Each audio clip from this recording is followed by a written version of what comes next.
പാലിൻ്റെ പാടയിൽ നിന്ന് നെയ്യുണ്ടാക്കുന്നതാണ്. ഇത് 15 ദിവസത്തെ പാൽപ്പാടയാണ്.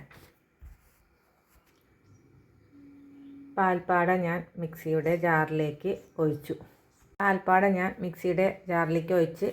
അതിൽ എത്ര വെള്ളം ഒഴിച്ചു. അത് മൂടി നിൽക്കാൻ പാകത്തിനുള്ള വെള്ളം ഒഴിച്ചു. ഇനി മിക്സി നമുക്ക് അരയ്ക്കാം. ഒരു 4-5 വട്ടം കറക്കിയപ്പോൾ പറ്റിപ്പോയി. ആദ്യം അടിച്ചപ്പോഴേ ഇങ്ങനെ. ഇനി കുറച്ചും കൂടി വെള്ളം ഒഴിച്ചിട്ട് ഒന്നും കൂടി അടിക്കണം. മിക്സിയിലടിച്ച പാൽപ്പാട വെണ്ണയായി കണ്ടുവോ? വെണ്ണയായി നിൽക്കുന്നു കേട്ടോ.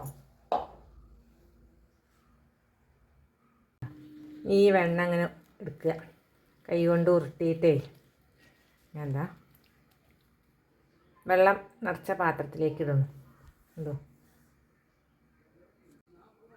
അങ്ങനെ ചൂടായ ചീഞ്ചട്ടിയിലേക്ക് ഞാൻ ഈ വെണ്ണ ഉരുട്ടിയിടണം.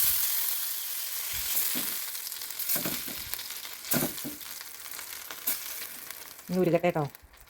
ഇതിലേക്ക് ഇങ്ങനെ വരുന്നുണ്ട് കേട്ടോ. ഇനി കുറച്ചും കൂടി ആവണേ. നെയ്യായും കൊണ്ടിരിക്കുന്നു. അങ്ങനെ ശുദ്ധമായ നാടൻ നെയ്യ് റെഡിയായി.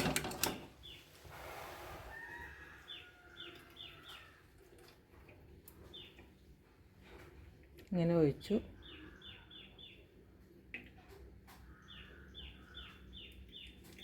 ഇനി സാധനം അടുപ്പിലേക്ക് ഇട്ടാൽ മതി. ശുദ്ധമായ നാടൻ നെയ്യ്.